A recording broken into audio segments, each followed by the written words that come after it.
All right, we get it rolling on the Krueg Show on a Wednesday. Hope everybody's having a phenomenal day. Warm day out here in Walnut Creek. My goodness. But we're going to have a phenomenal live stream. The great Raj from RSF 49ers will be joining us shortly.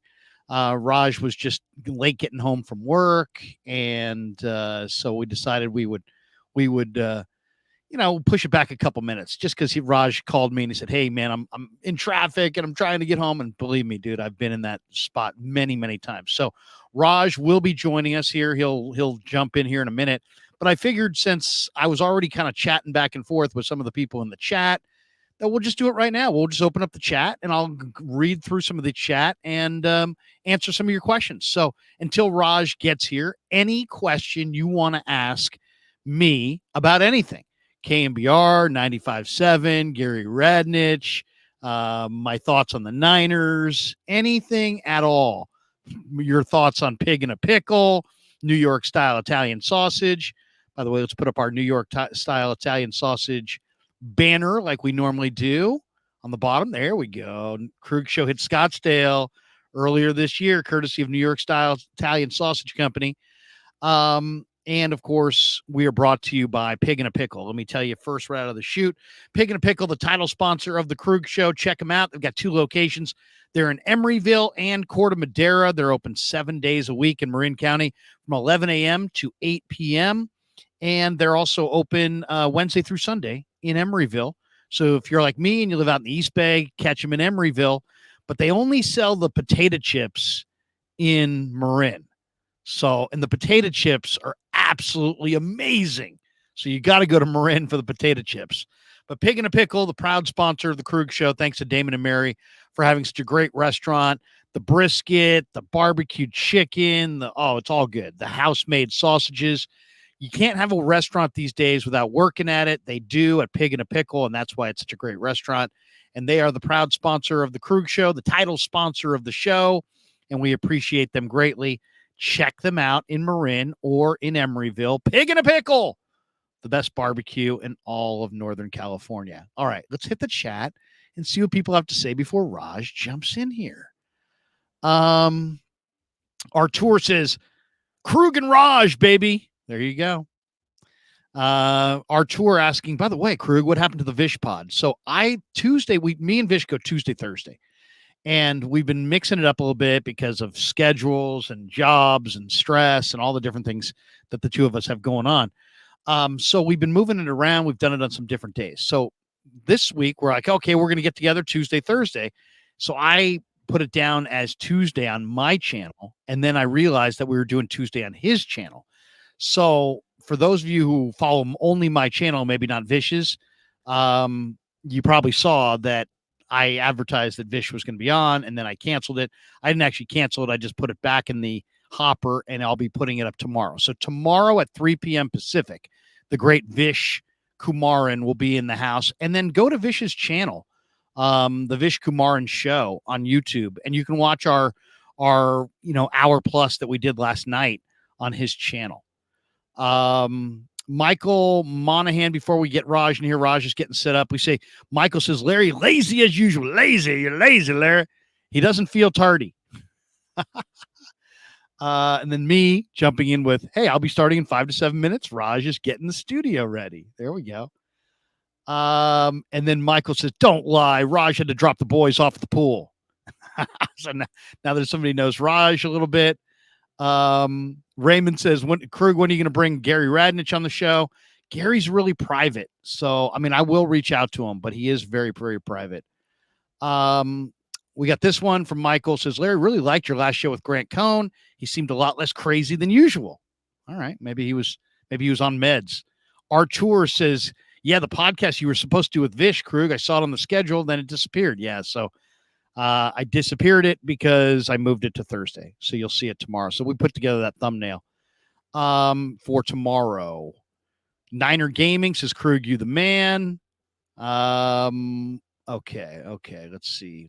We answer a couple more, and then we'll get to Raj here. Michael Monahan quoting Vish. I'll say this, Larry. Yeah, he does say that a lot. Krueg, I said to the chat, I said, love G-Rad, but he's a private guy. He'll likely say no. Terror Dome in the house says, Krug Show. Michael Monahan says, were you in a fraternity at CSUS? And then I got back to him and said, yeah, I was a Lambda Chi Alpha. Raymond says, thank you for answering the question, Larry. Maybe he could record in the Bentley, LOL. I really enjoy your show, Larry. I'm glad that you came onto YouTube. I listened to you since KMBR, since the G-Rad days. Art Shore says, Larry's the man. If he had ripped me, I wouldn't have read it. Michael Monahan, too bad Larry isn't also sponsored by the Pasty Shack. Remember, they would still be in business. Maybe they would still be in business. Are they no longer in business on J Street in Sac? Oh man, I'm disappointed. And yes, there it is. I was a Lambda Chi Alpha fraternity member at Sac State. Don't hold it against me.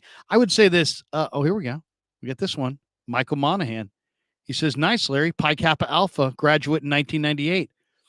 So, Michael, I played lacrosse at Sac State, and all the guys on our lacrosse team were Pikes. That's what Pi Kappa Alpha. That's a shortened name for Pi Kappa Alpha. And they were like, oh, man, you got to rush. You got to rush. And just because they told me I had to rush, I'm like, fuck that. Nobody tells me I have to rush. But yeah, I had a lot of buddies who were Pikes at Sac State. All right. On that note, we welcome in Raj from RSF Niners, who has just gotten home. Raj, good to see you. We normally go Monday at 1, but man, we've had some schedule interruptions, and we've got a lot to get to. But one more here from MF. He says, Larry, did you ever rip Ned Coletti back in the day when he was with the Giants? Never. Me and Ned had one real arrangement, and my arrangement with Ned was this. I said, Ned, I'm not a stooge. I like you. I want to make you look good, but I also am not a stooge.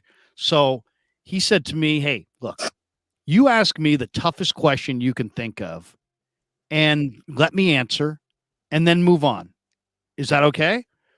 And I said, well, what do you mean? He goes, well, you come up with whatever question you want to ask, and it could be the toughest question ever. But once I give you the answer, don't like parse my answer back to me and try to redirect and and I said, oh, I totally get it. I get it.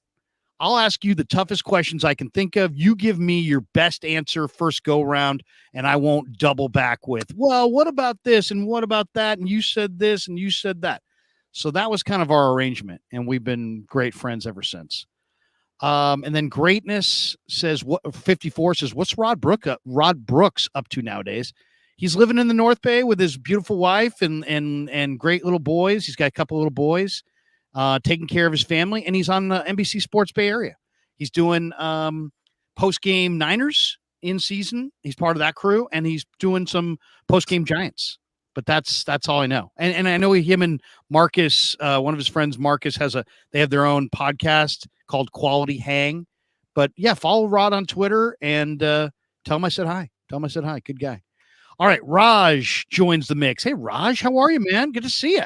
Good to see you too, man. Sorry I was late. I know some comments I saw says I was dropping the kids off at the pool. I was actually running back home from a patient. It went a little longer than expected, so I was trying to get here as fast as I can. But not a problem. Glad to be back. Thanks for waiting patiently, and congrats on 18K, my man. My man Larry grinding away. I love it. So good to be here. 18K. Yeah, that was last night. As of last night, and I probably should throw a little clap to the audience here.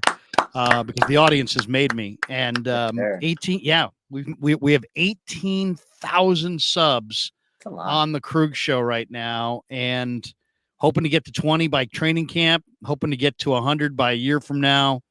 And we just want to be like you, Raj. We want to blow up, dude.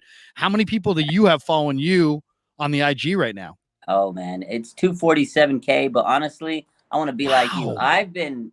247. You got 250,000 people following you on IG. Yeah, but I haven't been grinding a lot on social media. I just been so busy with other stuff. I want to be like you. I want to be successful in sports media, man. You're the man. That's why you got 18K. That's why everybody's watching you, Larry. You're the man. We all love you. So it's all about you, man. Well, I appreciate that. Well, let me ask, what you've been building up this. How's your YouTube doing? Where are you YouTube wise?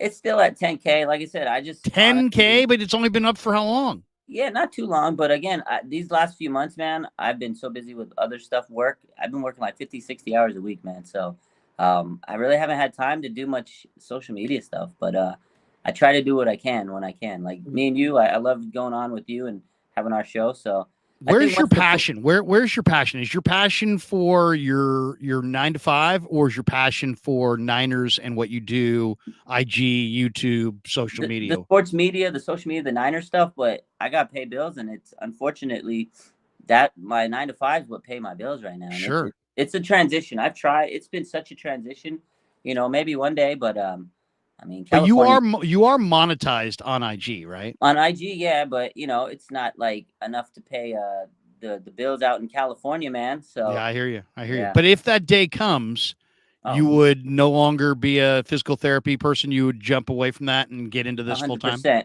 100%. I could do some per diem work on the side here and there, just make some extra income, but yeah, 100%. Yeah. Well, man, I've loved having you on Mondays at 1. I love your vibe. I love your info. I love your enthusiasm. And also we're just like, we're so different as far as we see things differently, but we never argue. It's just, it's a good vibe. And I know I've gotten lots of good reaction from my friends who watch all my shows are like, oh dude, we love Raj on Mondays. And also I kind of feel like Mondays is a good spot for us just because, Mondays is a big day to be like, what the Yeah. heck happened in the game? What the heck's going on? And I like that you're grounded and not knee jerk. Your assessments are organic and real and fair. They're not like, you don't come on here with like, this guy's got to get fired or this guy's got to get cut. No, I mean, You're a little bit more grounded. you got to look at the big picture because, yeah, sometimes you do get emotional. You wear your emotions on your sleeve and you can get mad in the moment. But then if you look at the big picture, like last year, it was a slow start to the season.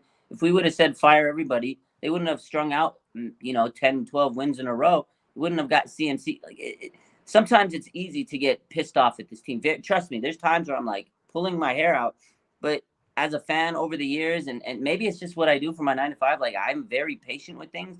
And you have to realize that sometimes things take a little bit longer than you want. But yeah, no, I've had my takes. And that's why I love coming on with you because we do have different views, and it's good to kind of see your view versus my. I guess I'm level headed, but I've had my moments. Well, no, it's just that we chop it up and it's, it's just always good. We got this one from Dusty Gold. He said, need more subs, Larry. You have to pass Brad Graham and Dave Lombardi. Yeah. Well, those guys are cooking, man. I saw Brad was doing his thing with Feliciano the other day. Dave's just all over Twitter with all kinds of information. We're trying to figure out our lane and give you guys as much good content as we possibly can.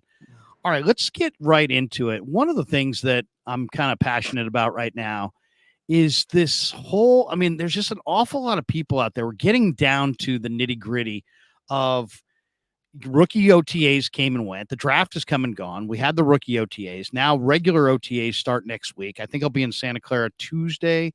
Forget exactly what days it is, but I think it's Tuesday. And we're going to see, obviously the big story of the 49er offseason is the quarterback and who's going to be the quarterback of this team. And there just seems to be, and it's like, I've let it go all offseason because I'm not going to fight every single person that is an idiot. But I'm now gotten to the point where I'm really getting tired of this. Brock Purdy's a dink and dunk quarterback. If you're saying Brock Purdy's a dink and dunk quarterback, you're a dink and dunk content creator. Seriously, if you say that Brock Purdy's dink and dunk, you don't know shit about football, and you probably should go do something else because the numbers speak loudly otherwise. Let me lay this out for you.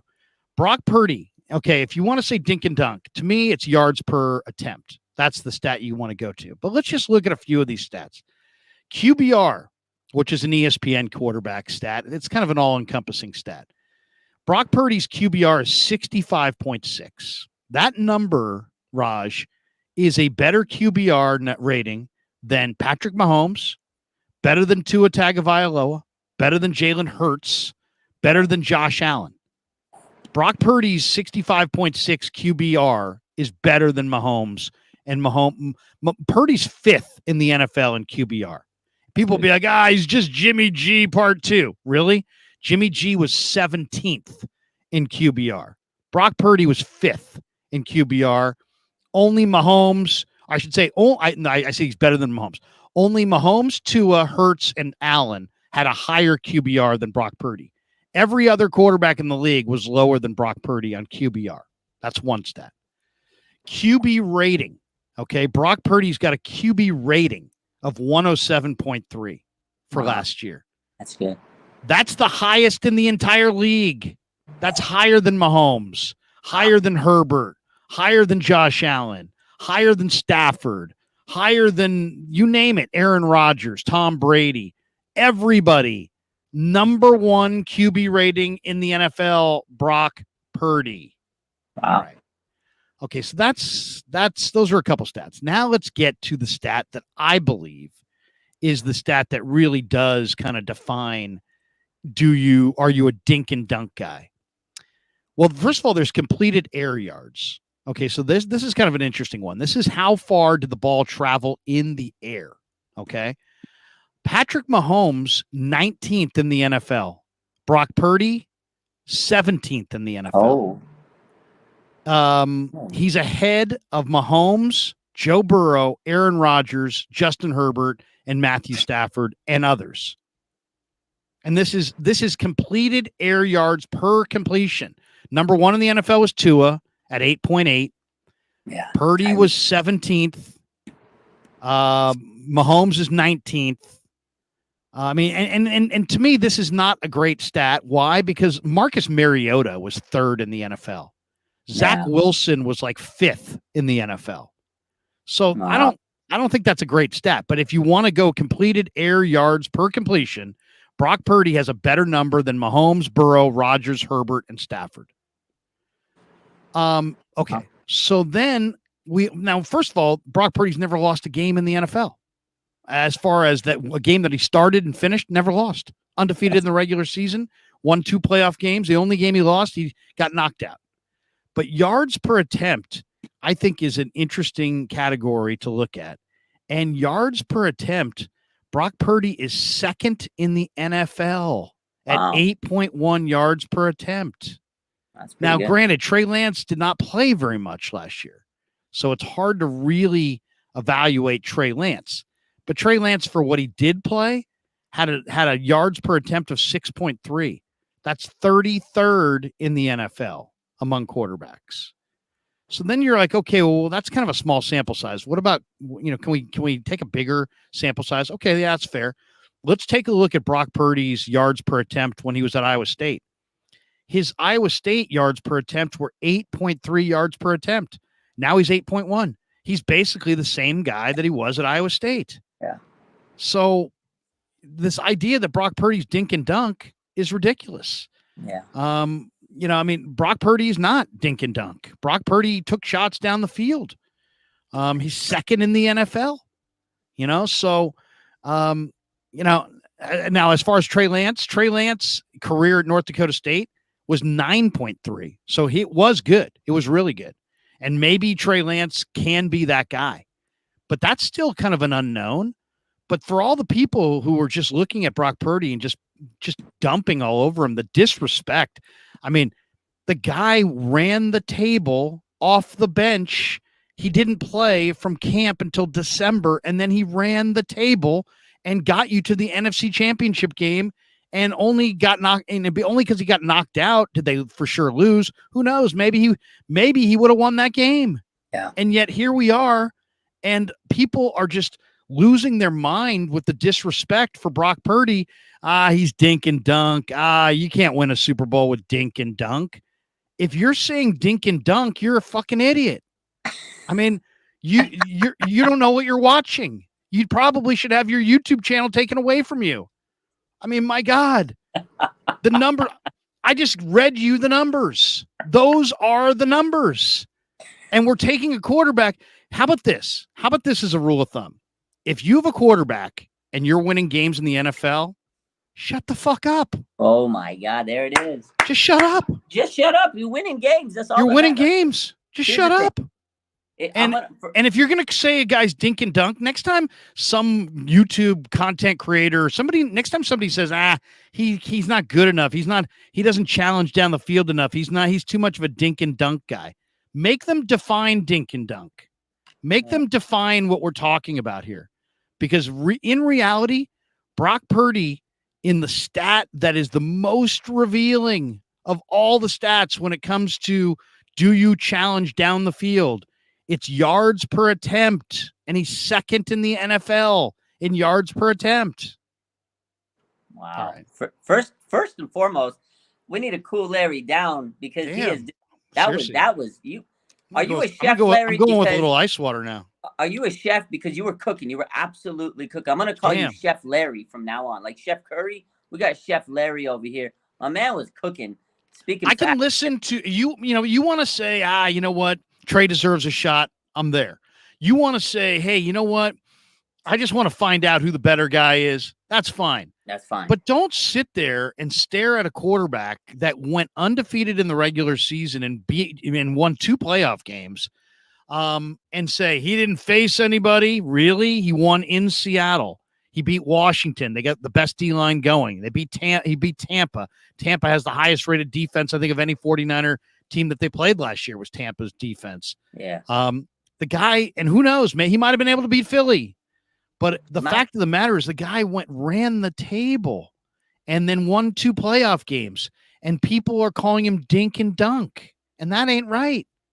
The numbers don't reveal that's the case at all.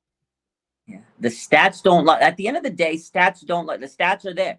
Like men lie, women lie. Stats don't lie, Larry. And the stats are there for you provided it for everybody. At the end of the day, I know he had a short sample size in the NFL because it was a rookie season, but no rookie did what he did. Like you said, he had better numbers than some of the best quarterbacks in the league. Obviously, we got to see if he could do it again. And I know there's going to be a lot of people that says, oh, well, he got lucky. He was the last pick in the NFL draft, the Mr. Irrelevant. Nobody expected him to even make the roster. This man was out there winning game after game, not losing. I agree with you with what you said there. And okay, maybe for people that think he's a dink and dunk, I think they think of it as, like you said, Jimmy G 2.0. He is smart enough to understand what the offense is giving him. Of course, you have a guy like Debo. Of course, you have a guy like Kittle and CMC. And sometimes, yeah, you're going to drop the little, 5-yard screenplay. They're going to do the rest. But there were so many times where he took chances down the field. There was a Brandon Ayuk game, Tampa Bay game.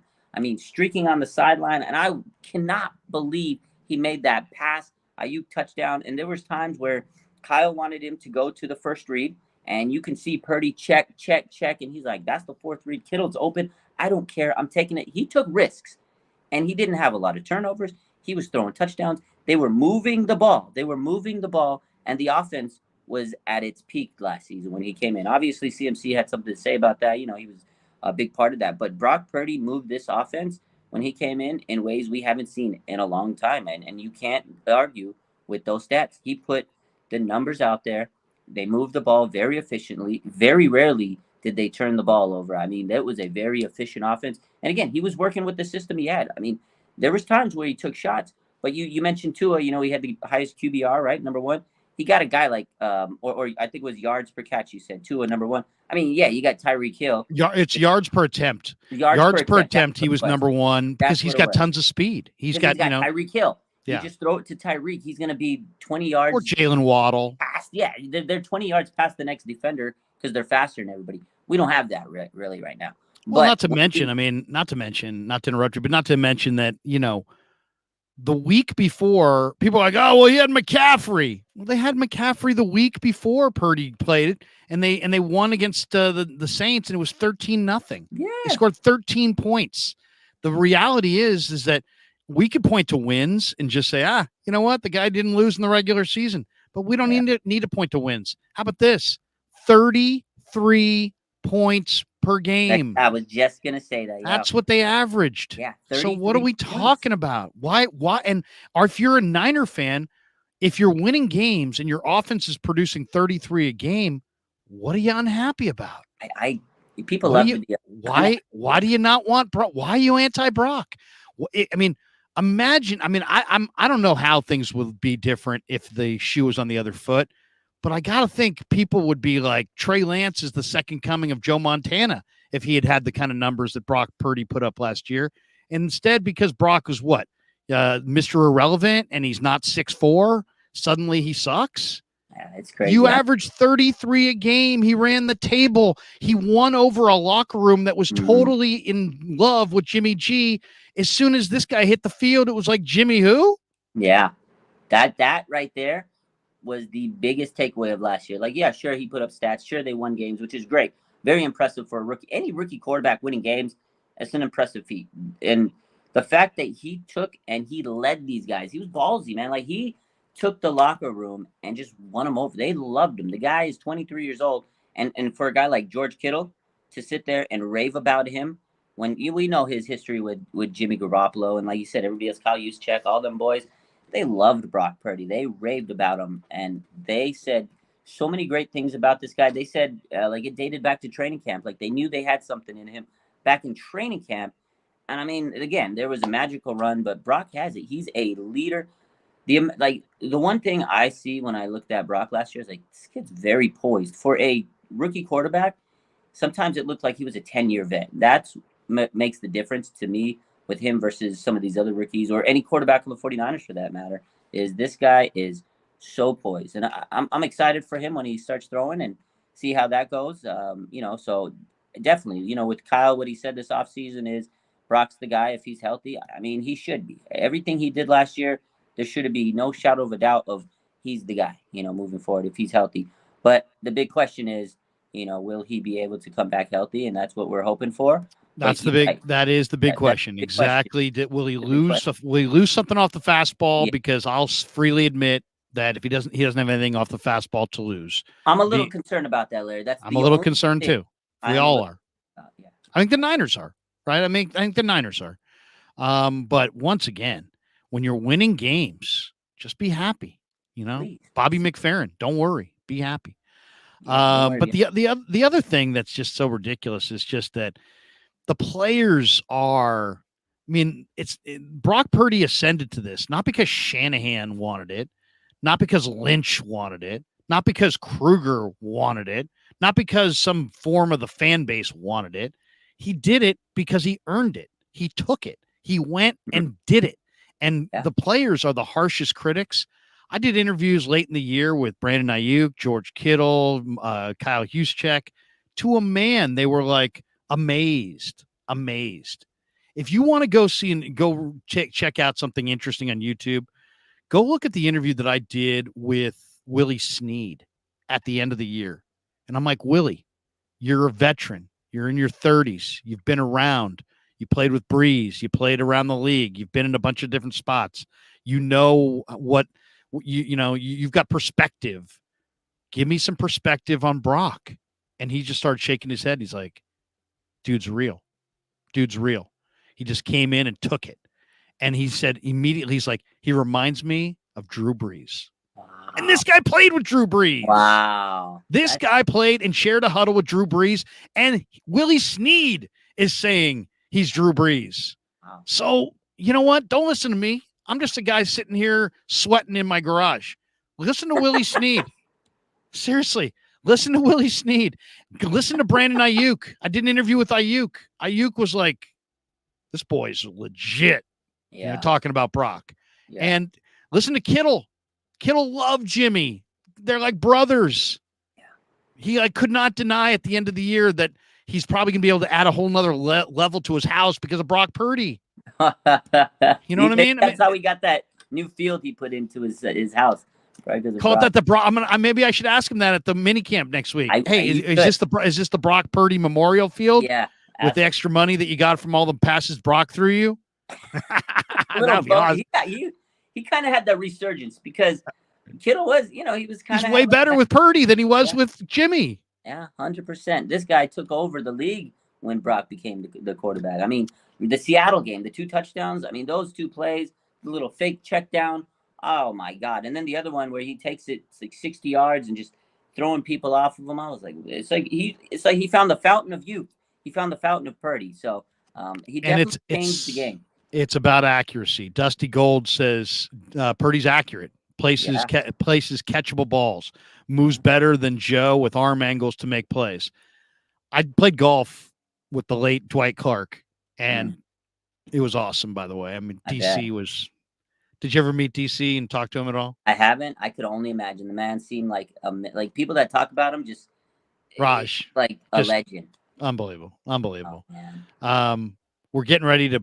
We're in the clubhouse, and I've known DC for years at this point. But he's like, hey, my man, Krug, and I'm like, DC, you don't understand, man. I was 11 in 1981 when you caught that ball over Everson Walls. You were my childhood hero. The fact that and he'd be like, dude, you're my favorite guy on the radio, man. He'd be like, we'd be playing golf. He'd be like, this guy over here knows it, man. I listen to this guy every night. And I'm like, you know what? I don't need the golf cart. I'll just fly to the next hole. Yeah. You were like, I was like a made man. But DC used to tell me, I can remember this. We're getting held up. It was a crowded thing. We're on a par 3. We're waiting at the next hole. So we're just got time to, chit chat and chew the fat a little bit. And he tells me and the 2 other guys, I'm like, DC, tell these guys the story about Joe and his accuracy. And he's like, I go, tell these guys the story you told me a few weeks ago. And he's like, yeah, we came out of the huddle one time and Joe's like, DC, do you want the ball on the 8 or do you want it on the 7? Wow. Because he wore 87. Yeah. That's how accurate Joe Montana was. Crazy. He could literally say, do you want it on the 8 or on the 7? Wow. And to me, that accuracy with a quarterback means so much more than you would think of. And when he said that, I was like, wow. That's crazy. That's an eye opener. They trust because they know they're going to get it right where they need it, and especially in today's day and age, these defenders, man, they're right on the money. So if you can put it right where that guy can get it, you're going to make him look great. You're going to make Kittle look great. You're going to make Debo, Ayuk. And Ayuk, I remember, I know you said you had an interview with him. There was another podcast. Yeah. I can't remember who it was, but he just was raving about Brock at the end of the season. That's the one where he said he owed him a touchdown because he dropped the pass. But, Brandon Ayuk has spoken very heavily of Brock Purdy. So he won those guys over, man. Terradome says the organ is playing. The Saints are rejoicing. Larry Krueger is preaching tonight. He is. There you go, Terradome. Well, sometimes it just pisses me off. You want to say this or that about Trey? Go for it. I'm excited about Trey. I was the guy screaming and yelling when they, get Trey when they in the draft. So I'm fired up for Trey. This is not. That's the one thing people always say. Oh, if you're pro this guy, then you're anti the other guy. No, I'm pro Niners. I'm pro Brock and Trey and Sam Darnold. And this brother Bob says, who said Brock is dink and dunk? I've read it 25 times. It's on Twitter. I don't think this guy, they need more than a dink and dunk guy. What? Go look up next time you see somebody say dink and dunk tied to Purdy, you put them in check and say, you know what? Define your dink and dunk. Put something on the board that defines dink and dunk. Otherwise, shut the fuck up. Because seriously, you got nothing, and you came to a gunfight and you brought a butter knife and you're going down. You don't bring a butter knife to a gunfight. You don't bring a butter knife to a gunfight, and you don't call a guy who ran the table dink and dunk when you have 0 to point to, especially not when you're like, hey, he's dink and dunk. Put Trey Lance in there, and then we look it up, and the dink and dunk guy's second in the league in yards per attempt, and the guy who you want in there was 32nd in yards per attempt. Now, granted, I will say small sample size. Small sample size. You got to kind of. It was a small sample size, and that first game in Chicago, there's circumstances. No, and that's why nobody with a brain is giving up on Trey Lance. There's too much talent. Too much talent. So speaking of Trey, yeah. Speaking of Trey, so as you know, George Kittle hosts his tight end university, and it was reported that Trey Lance is going to be there with Josh Allen. So in the same offseason, Trey Lance will have practice with Patrick Mahomes and now Josh Allen, 2 guys that many people have, compared his ceiling to. What do you think? Do you think that, obviously Trey's hungry. He wants to prove himself. He wants to go out there. But what do you think, man? What's your overall assessment of Trey this offseason, man? Like, where's your head at? And I don't know if you've seen. I love it. At mini camps or anything. How's that? Well, he hasn't been at mini camp yet. He hasn't been at mini camp. We'll see him this week. Okay. I love it. And I'll say this story people would say, I'm so tired of this quarterback story, blah, blah, blah. This is, so what? You can get tired of it all you want. It ain't going anywhere. This is the biggest story in the NFL. The 49ers are an iconic franchise. The 49ers are a talented franchise. The 49ers have been to the last 2 NFC championship games. The 49ers have been to 3 of the last 4. They're arguably the deepest roster in the NFC. They're right there with the Eagles. And yet the Niners don't know who their quarterback's going to be. And the quarterback is not just another guy in football. It's a huge story. So the fact of the matter is, this is the biggest story in the NFL. So get ready for it. Get ready for it on the NFL Network. Get ready for it on the Krueg Show, on the Raj Show, on the Grant Show, on the Jesse Show, on the Hensley. Get ready for it, because this is the way it is. This is the biggest story in pro football today. So as far as Trey, why is this such a big story? This is such a big story, not because it's a quarterback competition, because we've seen quarterback competitions before, Raj. Yeah. It's the big story because all 3 of these guys are like, I win this job or else. I mean, they're all 3 of these guys are all in. Yeah. And here's why. Brock is tired of people calling him dink and dunk. Brock is tired of people disrespecting him. Brock is tired of the disrespect. He was good at Iowa State. He was damn good with the Niners last year. He's still getting disrespected. Yeah. He's sick of it. He wants to shut those people up. He won't do it. He's not going to say it rudely like I will, but he wants to shut those people up. Sam Darnold he was in the 3rd pick in the draft 2018. It's 2023, which 5 years later. Sam Darnold knows, he's smart enough to know this. If he fails with the Niners and Shanahan and these weapons, he's done. He's done. Wrap. Finished. No career. So he's absolutely all in. And then Trey Lance. Let's get to Trey. Trey's like, hey, this is my franchise. I'm supposed to be the face of this thing. I'm the guy here. My dad played pro football. My brother plays college football. Football is our family business. This means a ton to me. He's not just some guy. He's a guy who is absolutely intent on having not just a good career, but an all-time career. And that's why he sought out Mahomes. Yeah. And I love the fact that he's going to tight end U, because a very important relationship for Trey is his relationship with Kittle. Yeah. And the fact of the matter is, Kittle was so good with Brock this year, and he's so tight with Jimmy in the past. That relationship needs to be cultivated. And so I think it's genius for whoever, got those 2 guys together.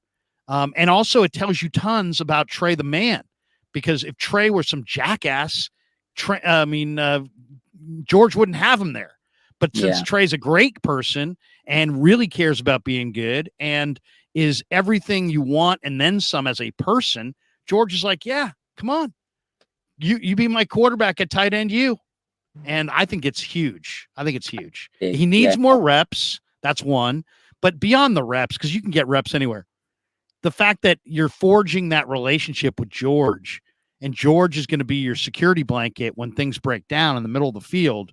Him and McCaffrey are going to be the guys that you're looking to dump it to save your bacon. You need George to be in your corner, and you need to have a good relationship with George, and you need to have more reps throwing it to George, and you need to have a better understanding of each other. And, so I think it's awesome. I think Trey has done every right thing. He said nothing except for total respectful things.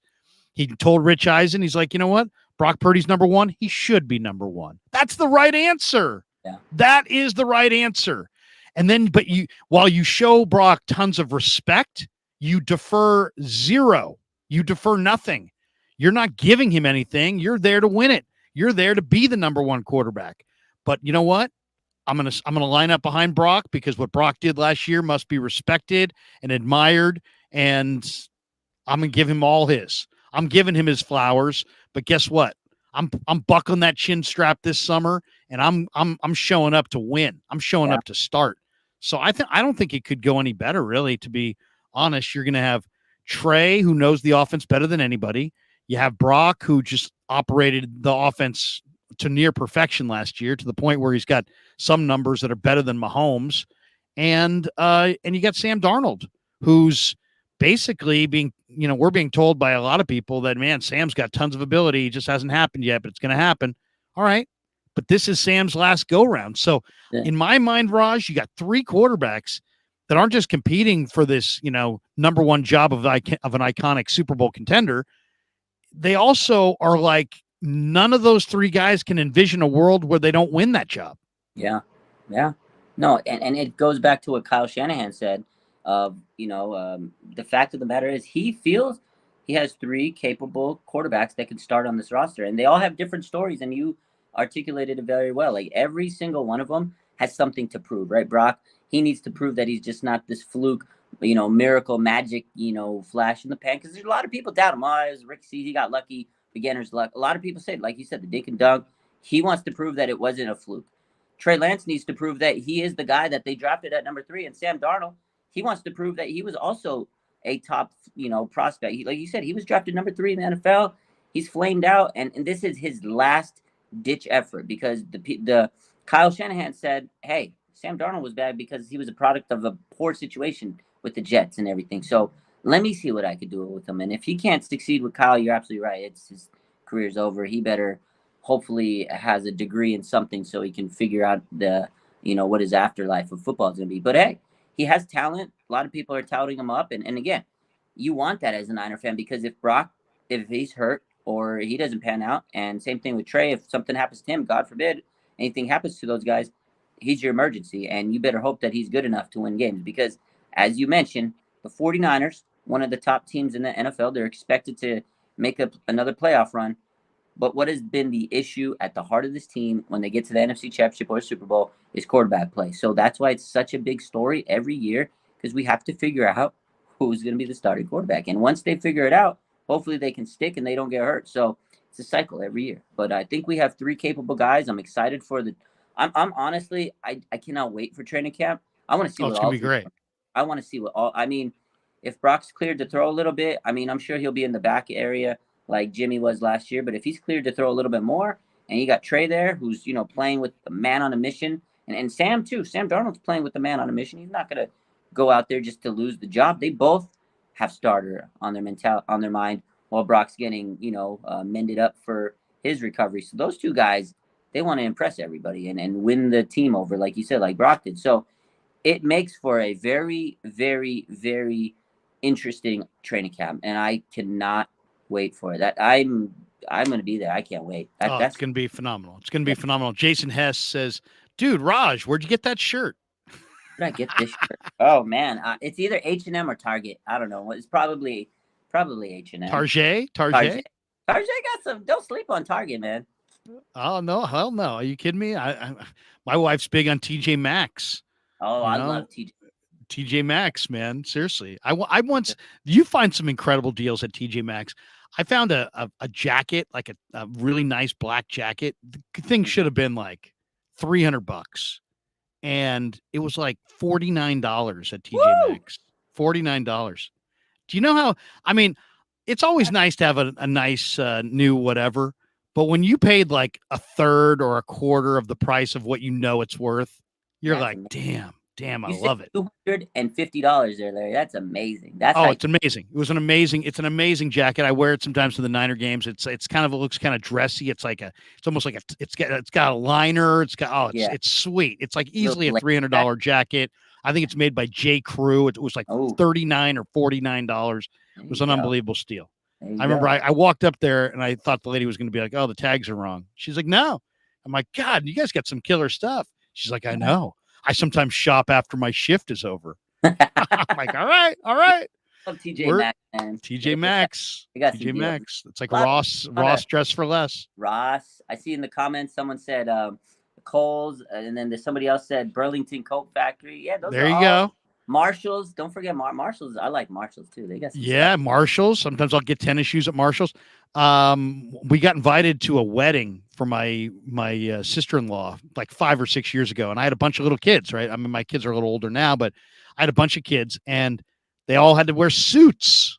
Black and white suits, and they were little. Right, so I probably had it was like probably 8 or 9 years ago. So I had like a 5-year-old, a 7-year-old, a 9-year-old, and I need to have them in black suits. No.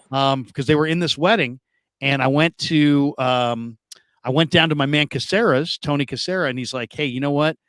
We could go custom silk suits, but it's probably not worth it. Why don't we do this? He goes, I'll bring you with me. We'll go to Burlington. I'll go find you some clothes that we can turn into like little jackets and black pants, and then I'll tailor it for you. I'll measure the kids and tailor all these suits for them. And I'm like, oh, Tony, you're the man. So sure enough, he did that. And so, because usually you buy little kids suits, it's all big or one's too small or it looks bad. Yeah. So, and we were doing pictures and the whole thing. And, he saved me about $1,000, probably more like, $1,500. That's a big. And I'm like, Tony, man, you're the man. So Casera's, check out Casera's in Dublin. All right. What did you think of, now you weren't at rookie minicamp, but you saw the draft. What was your takeaway from the draft? Who are you most excited about as far as the young players that the Niners have added, either day 2, day 3, or even after the draft? Who you fired up about? Yeah, no, I mean, definitely. I know we mentioned this last week. I love the defensive players they picked up. I think Jair Brown's going to be a future star on this team. Him and Hufanga, I think that's going to be a fun duo in the future. I'm really intrigued by Beal. I think that he's got the speed that you really need off the edge. I think he could be a QB wrecker with a year or two under Chris Zurich. I like that one. The D Winters, I know we talked about him a lot. Everybody's hyped up on D Winters because the 49ers and linebackers go together like a horse and carriage. So that was a big pick to me. I also like the what was the other pick they had? The Ronnie Bell. That's a good late round value. I love Ronnie Bell. He was a good leader in Michigan. He looked great at the minicamp, man. He made 3 or 4 catches that were like, what? You got to be kidding me. He's got ball skills for days. He looked good. I mean, that's what I heard, and I loved him in college, man. He was a fun player to watch. So I was, and to get him in the 7th round, I was like, oh wow, it's a good little talent. So he may take over that Ray McLeod role next year, with the year under his belt. So I'm gonna keep an eye out on him. Honestly, I think they got a lot of good value with their picks. I know a lot of people are really high on the Luther kid. I haven't heard too much, haven't seen too much on him, but a lot of people are. But yeah, I think overall they did a good job. I mean, the tight ends, I know we talked about that. I mean, Latu seems like a reach, but I think they went into this draft figuring they needed to get some depth people and really see who they're going to have when Kittle, unfortunately, isn't there anymore. He's not getting any younger, so I understand it. But I think overall they got good value. And I know a lot of people didn't like the Moody pick. I loved it, man. I think Jake Moody's going to be a great franchise kicker for this year for many years to come. It's funny that one.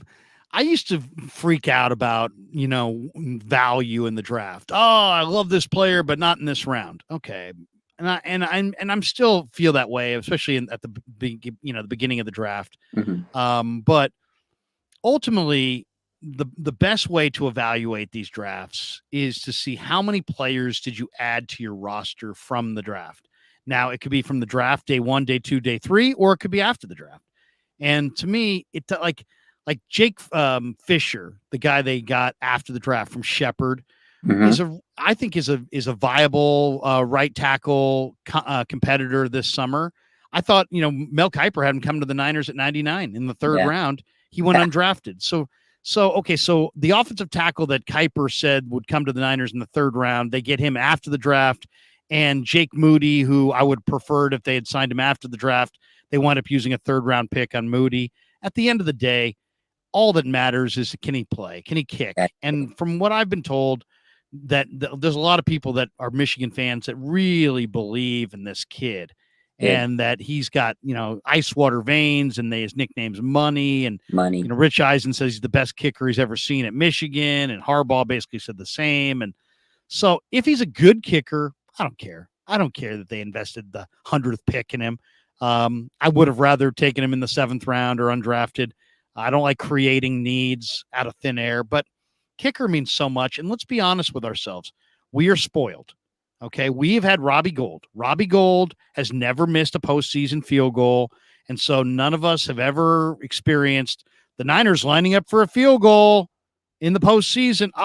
Missed. we're all used to the field goal going through the uprights. So I like the fact that Jake Moody, was perfect in the college football playoff. I think he was 4 for 4. Pressure matters. Now, there's always a transition, and kicking in the NFL is different than kicking in college. You got several differences from the ball to the holder to the snapper to the, the hash marks, and there's a lot of adjustments. But I like a proven winner kicker, and if they got a damn good kicker, I'm fine with it. At the end of the day, they needed a starter at that position, and they ended up getting a starter. I get it. It wasn't like a pick people would make in the 3rd round because there's other value out there, but they get a starter. I feel like you go and you get a starter. That's what you need. And this guy could be a starter for many years. May not have been the pick that everybody wanted. They could have got another player, but if they wouldn't have got another player, it would have been a player that wouldn't have cracked the roster immediately. He would need some years to develop it, maybe a year or two. This guy is going to come in pretty much and start. And again, he's been a money kicker. He played at a high premium school, Michigan. I don't know if you ever been to a game at the Big House, but yes, about pressure, Larry. 110,000 in that place. It is insane. And his stadium, I went to the Ohio State Michigan game 2 years back, and I mean that was what an atmosphere! I'll tell you. You want a great college football atmosphere? That is one of the greatest atmosphere. Oh my God! So Moody has he's got ice in his veins from just playing in Michigan, man. Again, he's got to transition to the NFL. There's going to be a lot of pressure on him, but I think he's going to handle it. And I feel like he will be a good, transition. Robbie Gould is going to be a very hard player to replace, big shoes to fill, no pun intended. But this guy, again, he can kick touchbacks. You're going to save the leg of your punter so he can punt better. And I think this guy can knock some 50-yarders here and there. Might make Kyle Shanahan just a little bit more aggressive on 3rd down. So I think it's I'd like to see Shanahan go for it more on 4th down, to be honest. Yeah. And to me, that's the future. Terror Dome says TJ Maxx is good cologne for low prices. Oh, look at that. There we go. Tim Donaghy's cruise is $100 in TJ Maxx. You're a king. It is kind of like going back to like 1985 or something. You know what I mean? It's like, hey, I got $100 in here. I got 19 shirts I can buy for $5 each. It's so funny. We get this one. Jim Tomsula shopped at TJ Maxx. Hey, with Joan from accounting or Joan from payroll. Remember that? Yeah. It's Joan from payroll. Joan from payroll. Okay, a couple other ones. Did you see the Warren Sharp article on rest?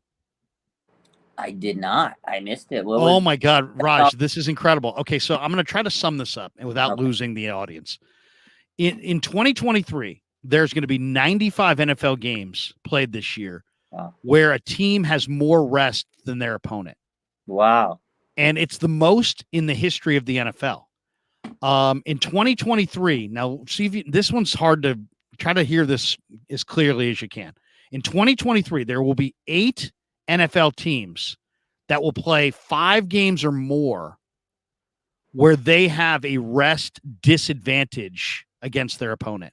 Wow. So 8 teams this year will play 5 games out of their schedule where they have a disadvantage rest-wise, which means like we played Sunday, but we played Monday, but you played Sunday. Yeah. And now we play next week. You had 1 extra day. I have a rest disadvantage. There also will be 5 teams this year that have a 5+ game situation where they have rest advantages. Oh, wow. So it really does start to impact things, and it makes you kind of see that the league, I don't want to say plays favorites, but there's more involved with the schedule than just who you play, and it's also about when you play them and what's the situation. So net rest equals the total days of rest versus the team's opponents over the course of the regular season. Oh. So, like, if you give you an example, the Jets, the Bears, and the Commanders are a plus 12 in rest days. They have 12 extra rest days than their opponents this year. The Titans have 11, the Browns have 10. The 49ers, minus 20, lowest in the league. I don't like that. We're going to have to track this stat through the season. Minus 20. I don't like that because being tired is never good for any job. Football is a grind, and I think a lot of it rest means a lot in football. those Thursday night games, I think because I know the Niners have 2 Thursday night games. Imagine you play Sunday, and then you got a short week, and you got to play Thursday night, man. And I know the Niners have 2 of those. Well, I'm going to lay it out for you right here. This is what it is. Okay, the Niners have 4 games this year against teams that are coming off a bye. Oh my God. 4 games. That's a lot. 4 games that they're playing teams that didn't play last week, and they're got 4 games like that. Okay, so the Niners play the Bengals. Okay, the Niners play the Bengals this year. The Niners are playing on a short week because they're playing the previous Monday night on the road. Oh God. Let me see if I have this in front of me here. I think I do have the schedule up here. That's brutal. See if I have the schedule. Do I have it? I guess I don't have the schedule up. Okay, so I don't have the schedule up. But the Niners play the Bengals in Cincinnati on a short week, or I'm not sure if it's in Cincinnati or not. I think we It's at played home. It's at home. It's at home. So the Niners play on Monday Night Football. I think it's against the Vikings, maybe, and then they play the next week against the Bengals. Wow. The Bengals are coming off a bye week. They're going to have 14 days of rest, and the Niners will be playing on a short week. Wow. Short week for the Niners, 14 days rest for Bengals. For the Bengals. So, I mean, that's major advantage Bengals. Major. I kind of like the Niners to win that game, but when I went back and looked at it, I'm like, oh, they might lose that game. Here's another one. Niners play Seattle in week 14. Seattle will be coming off of a mini bye of their own, and they'll have extra rest in that game against the Niners in week 14. The 49ers will play 5 games from week 6 on against teams either coming off a full bye or a mini bye. That's pretty amazing. And in week 16, the Niners play on Monday Night Football, then travel across the country and play in the morning time window in Maryland against the Commanders in week 17. That's a brutal stretch. Like those small little nuances, I like, because when you see the schedule, you're like, oh, okay, it doesn't look. When you see those small little nuances, it makes a big difference. Because it makes a huge difference. Huge difference. I'll give you some that are even worse. The Atlanta Falcons, Raj, play. They have 0 games this year where they have a rest advantage. They have the 4th worst rest equation at minus 12 days. They have no advantages. They don't play 1 game all year where they have an advantage rest-wise on their opponent, okay? The Chicago Bears, by contrast, don't play a single game with a rest disadvantage all season. What? And they are plus 12 overall as far as the rest days, best in the league. And how about this? If you go back over the last 3 seasons, the Bears in games where their opponent has more rest than they do, they're 0-9 straight up. Wow. And this year, they don't play a single game with a rest disadvantage and the entire year. It's funny because a lot of people have the Bears being like this surprise. I don't know. Maybe the NFL does have a little bit of say because they want to see the Bears kind of be a good team, a contending, at least playoff. They clearly do. It's a big market. Guess who else guess who's got a huge rest advantage on the rest of the league? The Jets. Oh, wow. Why? Because they want the Jets with Rodgers in the playoffs. The Jets have the most favorable schedule of any team. They don't even leave New York more than a couple times. Now listen to this one. The Raiders are another team you may want to look at this year. The Raiders play 6 games against teams who the previous week played on Monday Night Football. The Raiders have 6 games where they're going to have an extra day to prepare. 6. And over the last 35 years, no team has ever had 5 games against teams where they had played where the opposition had played the previous Monday night. The Raiders have 6. That's 6 crazy. Games. So I don't know. That matters, man. It does. Matters. I see in the comments someone says, Kittle was vocal against Thursday night, and we got 2. Maybe they punished him. Like these small little things. It's weird. I personally hate Thursday night football, and the fact that we got 2 of those games makes me sick, man. I hate it because I feel like those games are just not good for player safety, especially if you played a Sunday game. You barely have any time to recuperate and rest your body to get to the next game. Thursday night, game's right around the corner. Yeah. No, it's, that is amazing. Jack Hammer wrote an article that I think is really interesting. He's got 5 players that the Niners should sign to improve their roster. I saw that. Yeah. Did you see it? Yeah. So he's got Justin Houston, Frank Clark, Leonard Floyd, Yannick Ngakwe, 4 edge rushers, Yeah. and then Marcus Peters. I agree with those. I would love, now obviously you're not going to sign all 4 of those guys, but I think what he means is sign an edge rusher. Yeah. They restructured McCaffrey's deal so they could sign the rookies, but they also got the Bosa extension coming. My prediction on that is he signs it the morning before training camp. I agree. Before he hits the field. I think that's when they'll sign him. Yeah. Maybe the day before, but definitely not after. It'll be before he hits the field. No. And I think that move may coincide with the signing of a veteran edge rusher opposite him.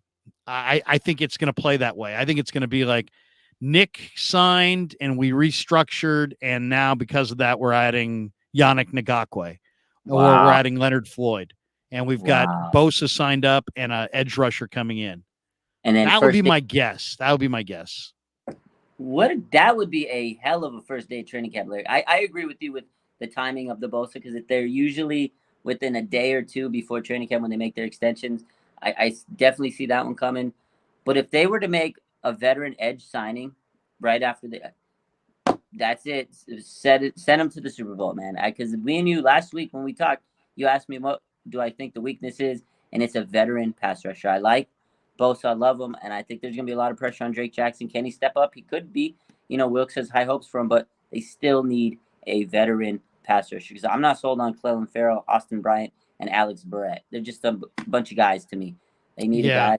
I mean, one of the best revelations to come out of rookie minicamp, to me, the most important thing was when Steve Wilkes told us that Drake Jackson has and Javon Kinlaw too have both been at the facility every day of the offseason, and that Drake has put on some really good weight in the upper body. And he didn't say upper body, but I got to think it's in the upper body, because he was kind of lean in the shoulders and chest. He could have look at Ebukam. Ebukam was like the Incredible Hulk. Yeah. And Drake looked like he could be one of your college buddies. You know what I mean? Yeah. So Drake definitely has a lot of skill, but he needed to get some upper body strength, and it sounds like he has. To me, that's what I'm looking for, because if they don't get an edge rusher, man, they're going to be leaning on Drake. And if Drake is totally remade his body and he's got a lot of upper body strength, maybe it's enough. I mean, I would still rather see them go get Leonard Floyd, go get Ngakwe, Jason Pierre-Paul, Melvin Ingram, somebody. But to me, the number one guy I'm going to be looking for in practice this summer is Drake Jackson. And what's he looking like? I got to see what he looks like. I mean, he's posted pictures of himself on his Instagram story. He does look like he's in better shape, but I mean, he does. Yeah, he does. But I mean, it's not like monstrosity better, because it's just he had 1 year last year as a rookie. This is his first off season, in the NFL weight rooms and stuff. Like, you can't expect him to go from a guy that played, what did he play? 12 games. He missed the last 5 games of the season, and they shut him down because what Kyle said, he wasn't strong enough. He didn't have the endurance enough. You're going to need at least a year or two to really get yourself in that form to go out there and just be a monster, man. Like, his body he was still young. He's still growing into his body. So I don't know if they expect him to be a premium starter out there at some point. We talked about it with all the rest days and the travel. It takes a toll. Like, can he put in that much amount of work and that much muscle on his body to go from 12 games to 17 plus more in the playoffs? I don't know. I think he's going to have a better year. I do expect him to have a breakout, but I still think that at some point during the season, he might kind of hit that wall, and you're going to need another guy out there that can help him out. Justin Houston, any one of those guys, I'll take him. I don't care who it is. Just go get another guy that you don't put all this tremendous pressure on this young man on his second season. He's still growing into his body, Larry. So yeah, no, I know. You're totally right. Yeah. Tim Donaghy's crew says Drake Jackson year 2 equals Aaron Banks year 2. Trust the process. Still want a veteran rusher though. I'm right there with Tim Donaghy's crew. I think he pegged it. We got this one, Dusty Gold. Careful, Krug on Drake. Looks like Tarzan, plays like Jane. No, you got the wrong dude. I'm telling you, Drake's the real deal, man. He's the real deal. He played with strength inside last year in their 4D end alignment. He You flashed. know, and you know what? Here's the other thing. It's like you talk to the people around the team, and they'll tell you, it played to the public like Drake was disappointing in their eyes because he was inactive the last 4 or 5 games in the playoffs, right? Yeah. But that had a lot to do with Kinlaw and that they didn't know what they were going to get out of Kinlaw. And so if they were going to keep one extra body, it was like, are we going to keep a tackle or an end? And they're like, oh, you know what? We got to keep a tackle because we don't know what we're getting out of Kinlaw. That's true. And that's what happened with Drake. Okay. Now Drake needs to get stronger. And I'm not saying I'm not taking it all off Drake. If he had been a house on fire, he would have been up. But this idea that he's somehow, a failure in their eyes or disappointment. No, I think it had a lot to do with Kinlaw and what they didn't know week to week what they were getting out of Kinlaw. Yeah. That's the other guy. If Kinlaw shows up and he's, if somehow Steve Wilkes can get the most out of Kinlaw, that's going to bode well for the Niners' chances as well. I think I've kind of given up hope that Kinlaw can become the player that I was hoping he would be, but it was great to hear that he's been there all off season, working hard and trying to work on it and get better. So, I was glad to hear it. It's good to hear, but we've heard it a lot. I gotta see the results on the field. He's got to be on the field. I get it because he has transformed his body. I feel bad for the guy. His knees have been they're bad, worse than some of my patients. I hate to say it, but if he can be on there and give us a consistent amount of play and at least be a solid contributor, I'll be happy with it. I mean, I don't think he's going to live up to the expectations we all had on him being drafted in the top 15, several years ago. But I think for him, this is a contract year. And if he wants to continue playing in the NFL, he needs to put together a solid season for himself.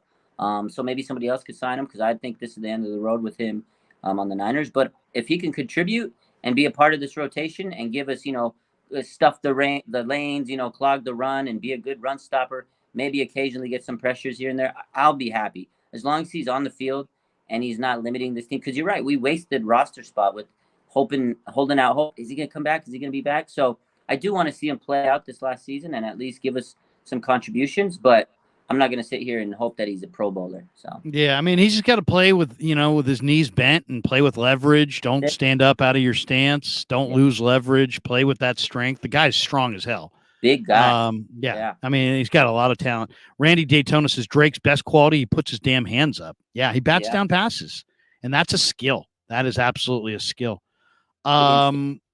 Couple more before we call this one quits here. We got Quincy Jacinto. He says, does this 5'7" wide receiver make the team? You're talking about J-Cor Pearson, and he definitely opened my eyes in the minicamp, but they haven't signed him yet. So we'll see. I would cut Daz Newsome and sign J-Cor Pearson, but I don't know that they will, and we'll see. I mean, the one thing I'll say is that I don't know if, I like J-Cor, and I think he's going to be good. In the NFL, he's fast. He runs like a 4. He ran 4.42 at the pro day. His XFL coach Jim Haslett said he thought he ran 4.28. To me, he looks like a 4.3 guy. He was creating a lot of separation in camp against the Niner tryout corners. But I would definitely want to sign him. But all I'll say is that I think it's going to be hellish for Isaiah Winstead, Ronnie Bell, Shea Wyatt, Tay Martin. Really any of these guys to make it because you got Ayuk, Debo, Jennings, Danny Gray, who's a home run hitter, and you got Ray. So that's 5 right there. And with they're keeping 3 quarterbacks and having a fullback, they're probably going to keep at least 5 running backs, maybe 6. I think I would be shocked if they went with 6 receivers. I think it's going to be 5, and 3 of the spots are accounted for. So. And I think Danny Gray's speed is going to be on the roster, and Ray McLeod is a damn good return man. Mm-hmm. So it's going to be hard. It's going to be very difficult for these other receivers to make the team, and that includes Pearson. So if Pearson's in camp, I think he'll make the practice squad, but I think it's going to be almost near impossible for him to make the team. Yeah. That all being said, outside of quarterback, give me a competition this summer that you're eager to watch. There's a lot of them, but there are. I'm going to say, outside of quarterback, I mentioned one earlier. I'm going to give you 2. I'm going to say tight end. because they drafted 2 tight ends, and I know they need to help Kittle out. They have like they got like 90 tight ends right now jockeying for position. I want to see who really steps up and takes the reign, and I want to see which tight ends make this final roster. Like usually 3 or 4. Which one of it? They drafted 2, Willis and Latu. You got Fumagali's back. You got Warner. You got Dwelly. You brought him back for another year. Like who's gonna help out Kittle? I'm kind of intrigued about this tight end position, and obviously the offensive line. Like what is gonna happen to this right side? Because you got Feliciano, you got the Matt Pryor guy. You got Colton McKivitz, who they look like they're committed to play right tackle. But, you got Spencer Burford. Offensive line on the right side is one of those positions. I'm really, really intrigued to see who becomes the starter because I don't think it's chiseled yet. I still think there's room to grow for it. And then, obviously, if you're not starting, where is the pecking order on that O-line? I'm excited to see the trenches because a lot of people this offseason were saying, hey, this offensive line needs to be better. To me, is a big issue with if you're having quarterback injuries. To me, a lot of that may be dealing with lack of protection to the quarterback. We don't have to worry about Trent Williams, but Trent Williams doesn't always make it through a full season. So we also need to see who's the guy that can be your swing tackle and step in the case Trent Williams doesn't get to play a game or something. He misses a game with a hamstring tightness or something. Who the hell is going to be your swing tackle? So I'm excited to see this O-line battle myself. Yeah, no, there's a lot of good depth in the O-line.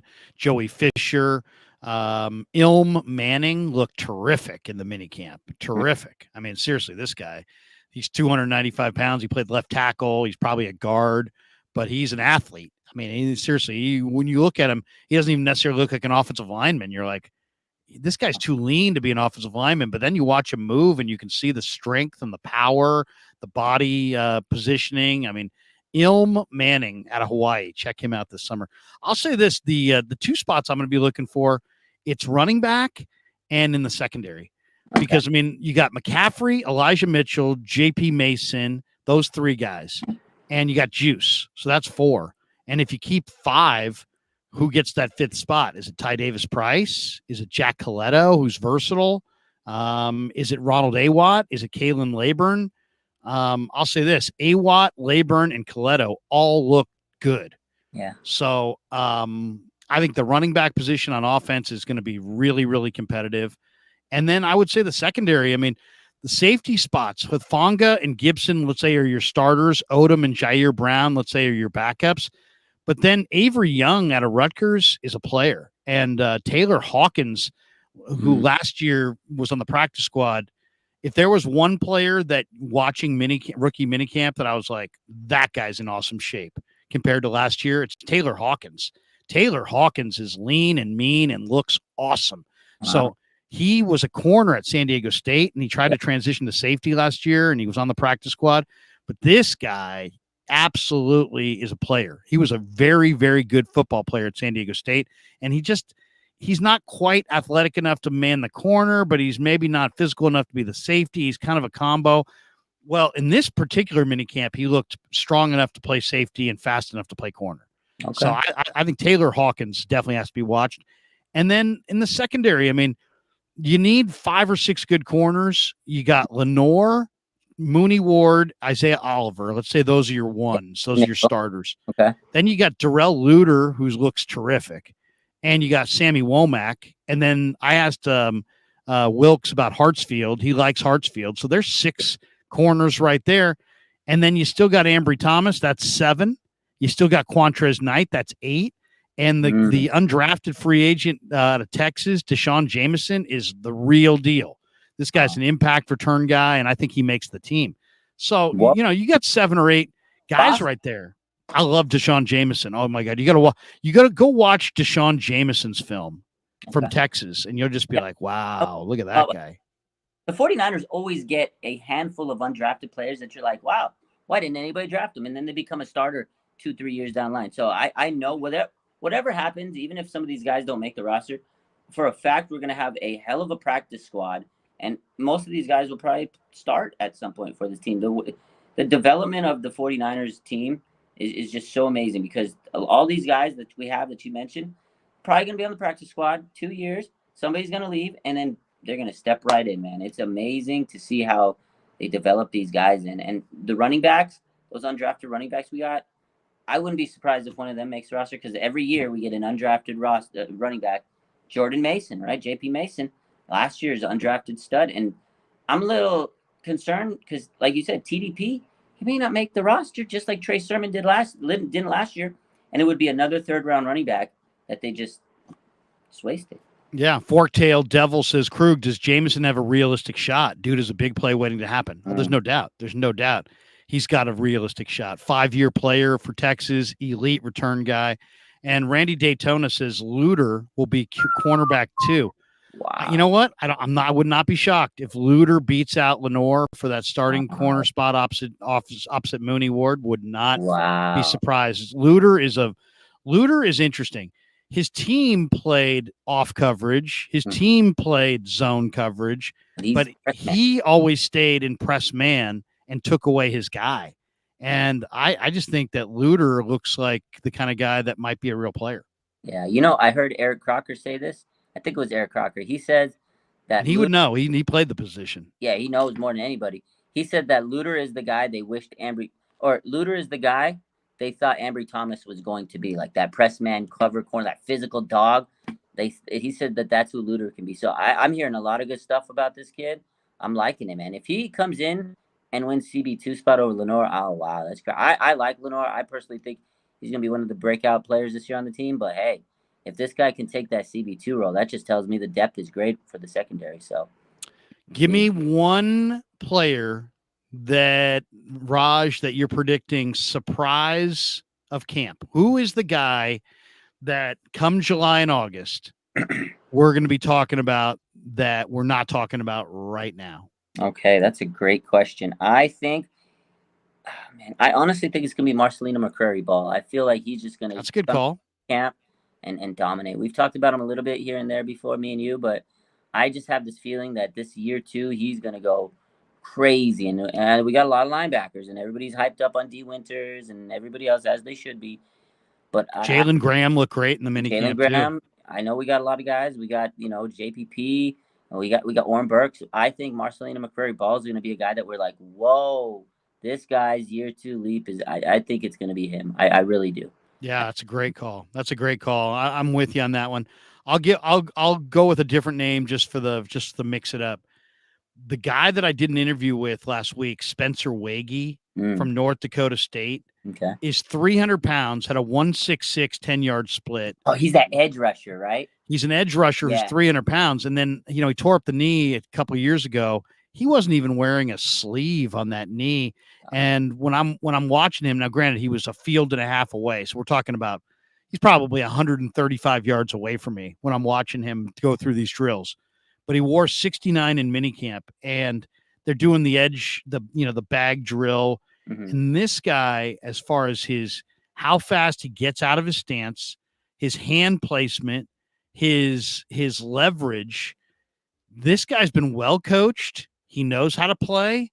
He's 300 pounds, but he's a defensive end. Wow. And I'll tell you, the other guy that kind of stood out, Marlon Davidson, who's also a defensive tackle size player, but plays like a defensive end. Wow. They got 2 big guys there that are both 300 pounds who look like edge rushers. Wow. So Spencer Wagee, remember that name in camp? Remember. He's got a motor. He's got strength. He's got natural strength.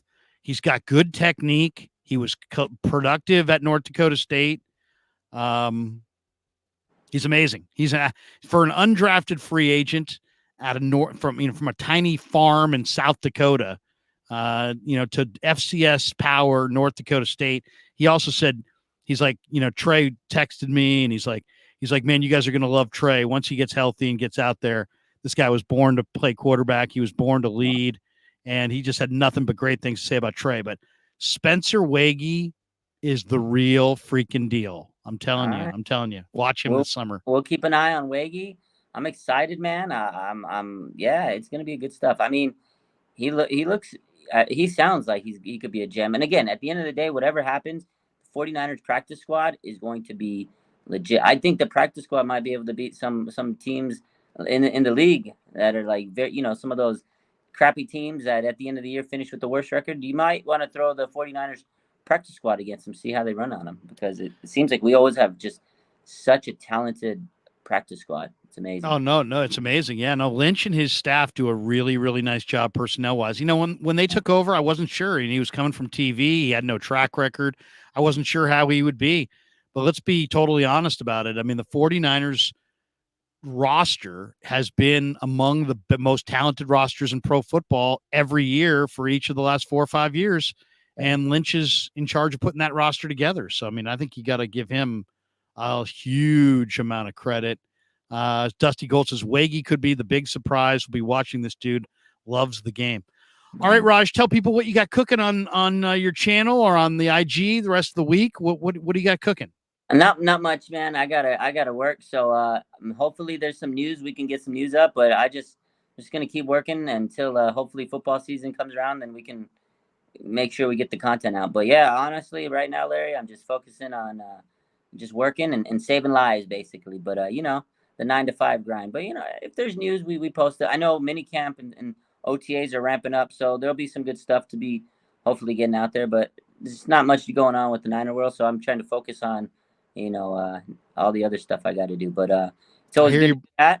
I hear you, brother. Anytime you want to go, you want me on the IG live to chop it up with your crew, let me know. I'm there. We can wait till closer to the season or preseason, but anytime. always love having you on the Krueg show. And man, when we get to 18,000, I said, I got to throw Raj in there, cause you've been a big part of this as well every Monday. Yeah. So thank you, brother. Have a great rest of your Wednesday, and we will talk to you soon. Appreciate you, man. Take care. Have a good night. There you go. The great Raj from RSF 49ers. He's fantastic. He is fantastic. All right. We've got some starred chats and some super chats. And if any question you want to ask me, fire away. But first, let me throw some love to our sponsors. We're brought to you by Pig and a Pickle. Check them out. Best barbecue in all of Northern California. Pig and a Pickle is outstanding. Thanks to Damon. Thanks to Mary. Check them out. They're in Emeryville and Corte Madera. It looks like this in Marin.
With a Sunday dinner.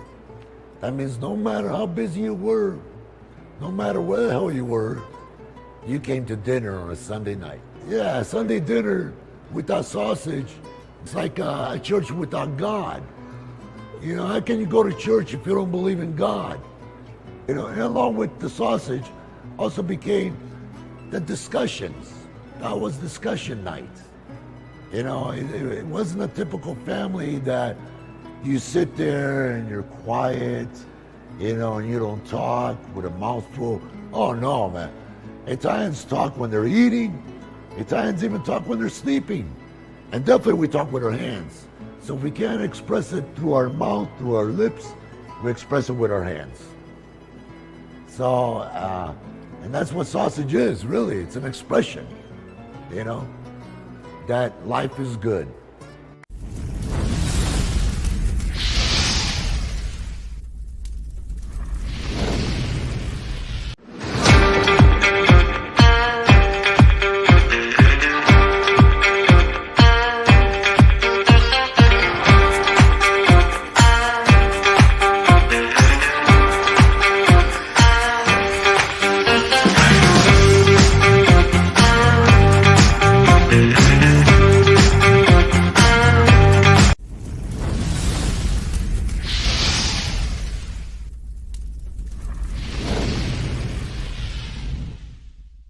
All right, we're coming down the home stretch on the Krueg Show. Join us top of the hour. Damon Bruce is going to stop by for a little home and home.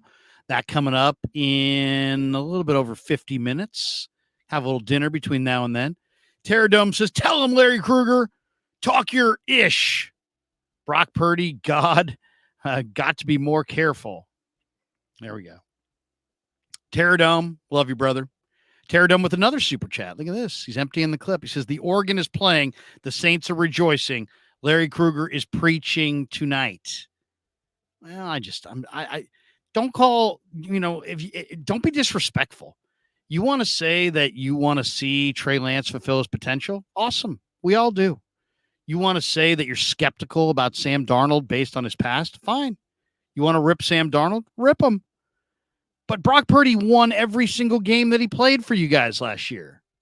Every single game. And 2 playoff games. And people have the nerve to insult him with dink and dunk? Come on, man.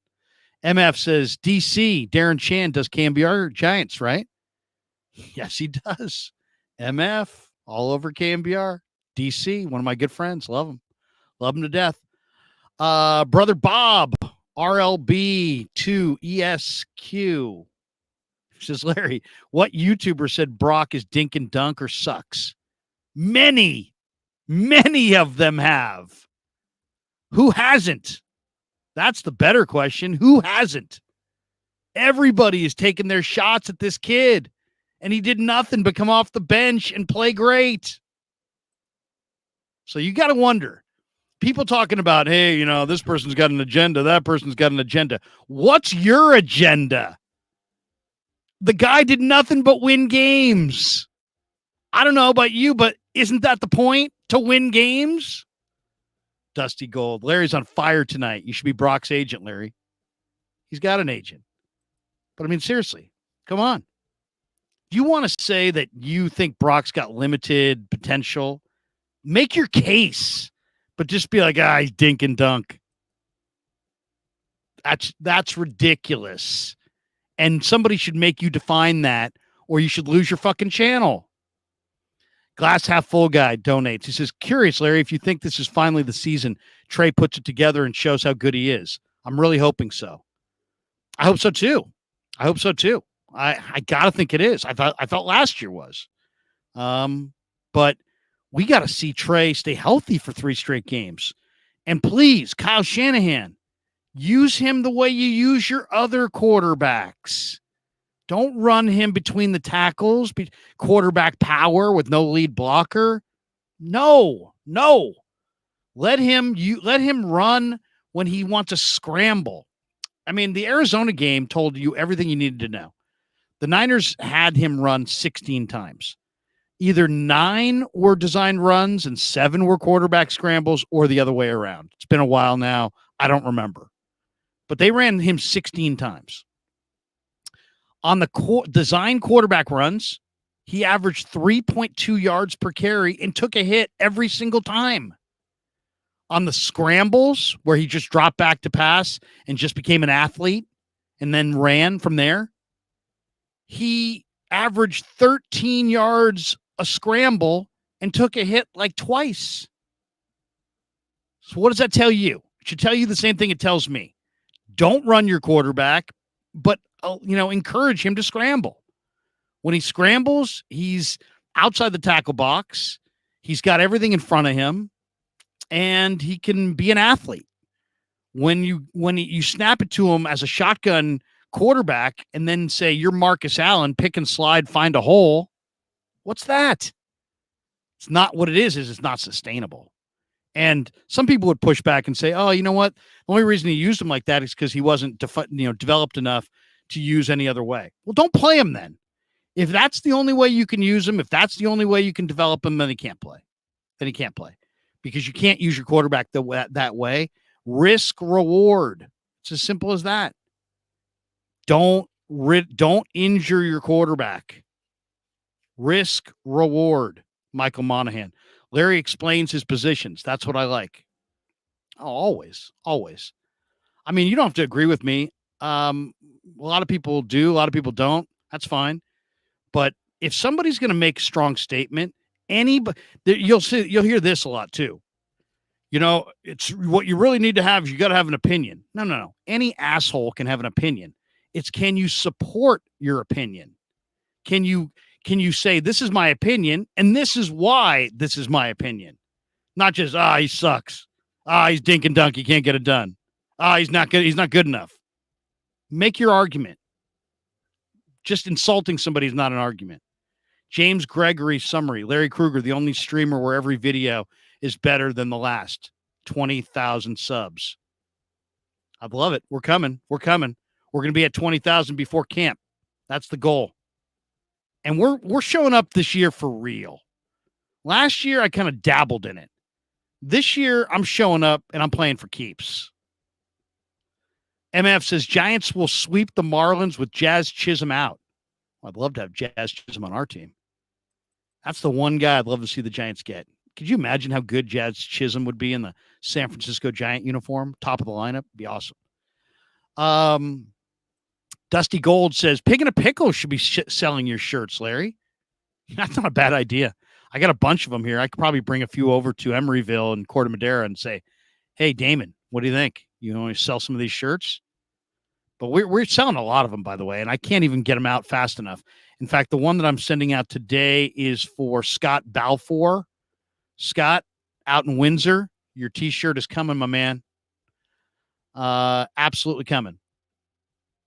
And anybody who wants a T-shirt, I'm wearing one right now. The Krueg Show T-shirts. They come in large, extra large, double extra large. And then I just got a handful of triple XLs. I personally wear the double. This is the double XL. I go 6'2", 230. That's all I can tell you as far as the size. I don't think I bought a large T-shirt since I was like in 7th grade. But whatever size you want, I'll gladly get you. Tammy McDaniel. Honestly, Damon thinks too much of himself. Cyrus is better. No, you're talking about Damon Bruce. I'm talking about Damon Stainbrook, the owner of Pig and a Pickle. And Damon's a good guy. Come on. I've known Damon a long time. He's a good kid. He's a good man. Dusty Gold. Want to see Damon Bruce versus Cy rematch. Love the F-bombs flying. Yeah, Damon was going at Cy. Cy is a little bit more diplomatic when it comes to Damon. Third string All-Pro. I'm so glad Larry is saying this. It needs to be said. Enough of the Brock Purdy disrespect. Seriously. If you want to say you want to see what Trey Lance has, great. We all do. But don't sit there and try to say that Brock Purdy ain't good enough based on something you saw, because you're wrong. And if you saw something that shows you that he's not good enough, then you don't know what you're watching. I mean, it's just simple. Simple as that. MF, Larry, what do you think of Louis Riddick? I love Louis Riddick. You kidding me? I think Louis Riddick's fantastic.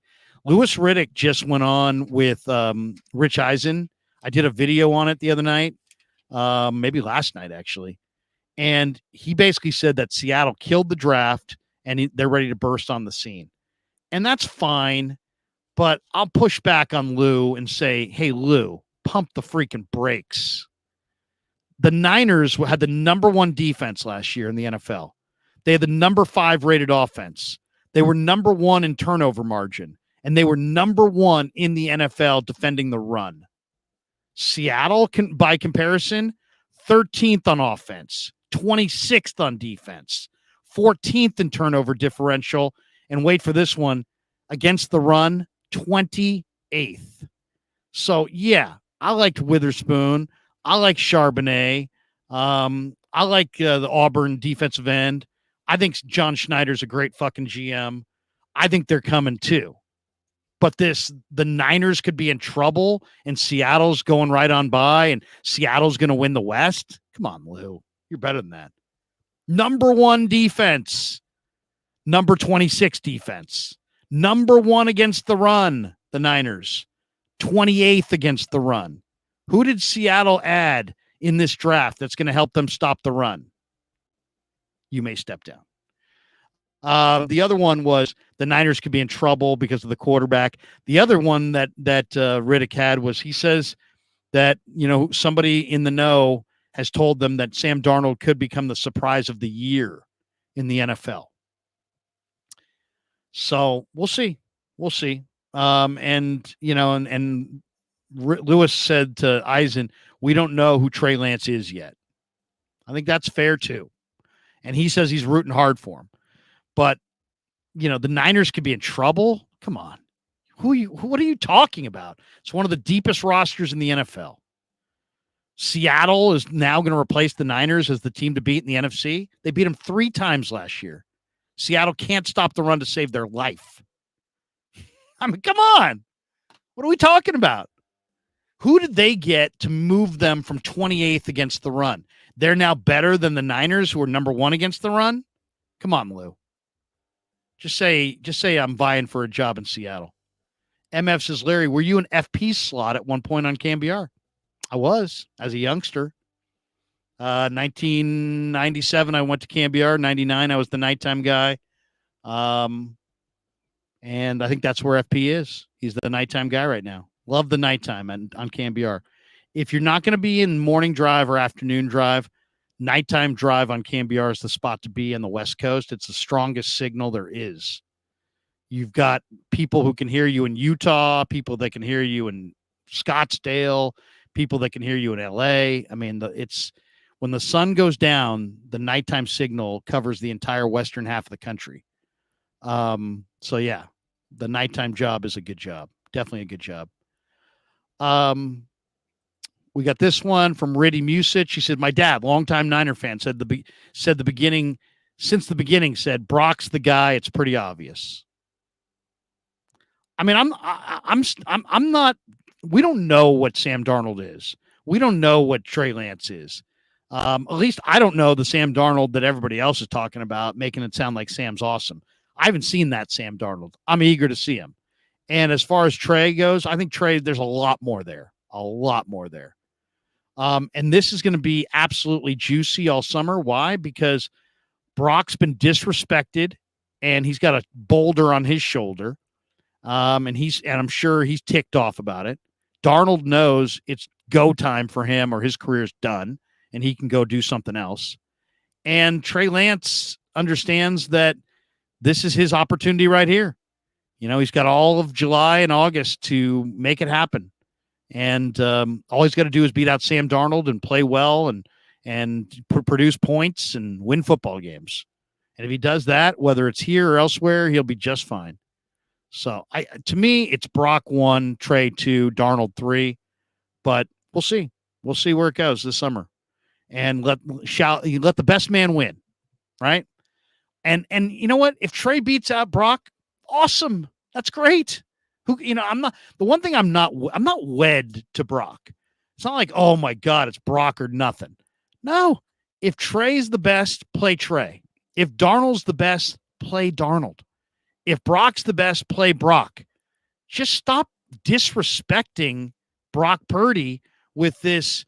He ran the table for you as a rookie. He played better than almost any rookie you've ever seen play. He won 2 playoff games and may have led you to the Super Bowl, and people are still crapping on him. Just be appreciative that you got him. Be appreciative. All right, that's going to do it for us tonight. Join me in 40 minutes with Damon Bruce. I'm going to towel off because I'm a little warm in my studio. I don't have AC in the studio, and with the lights, the monitors, I'm cooking here, but I will cool the studio off for about 40 minutes. Join me from 8 to 9. Damon Bruce is going to stop by. We'll talk about a bunch of things: Niners, Giants, Warriors. Who knows what else? Maybe some other things as well. The Plus stops by. Damon Bruce and yours truly from 8 to 9 tonight on the Krueg Show. By the way, thank you to everybody who has helped us get to 18,000 subs. I mean, that is incredible. The fact that we are there really is impressive. And I'm impressed by you guys because you guys made it. I mean, seriously. I'm sitting here doing shows, but you guys are the people watching them. And I can't tell you how much I appreciate every single one of you. We went to 18,000 late last night. We are at 18,027. So we're now on the way to 19,000. And we've picked up almost 1,500 subs in the last 4 weeks alone. We've had almost 900,000 views of our videos or live streams in the last 4 weeks alone. 900,000. I mean, I'm blown away by that. Absolutely blown away by that number. And if that one doesn't impress you, how about this one? Nearly 140,000 watch time hours in the last 4 weeks. The channel is blowing up. Now, I credit myself a little bit, but I definitely credit Len Dempsey. I definitely credit my son, Kevin, who has done an incredible job at kicking my ass saying, Dad, make this video. Dad, make that video. Dad, I think this is going to blow up. Dad, let's try that. Let's try this. And he's going to Cal Poly, and he's a good kid. He's a construction management major. He's got a bright future, and he's just dabbling in this. But he's helped me immensely, and I love him like a son because he is my son. But anyway, yeah, thanks to Kevin. Thanks to Len. Thanks to everybody. Thanks to all of you. 18,027. If you're one of the people still in the chat, hit like, hit subscribe, and join us top of the hour. Damon Bruce stops by. Until then, peace. Yeah, never met a man I've been scared of. Careful, you gon' get exactly what you asked for. Here for whatever you bring me, get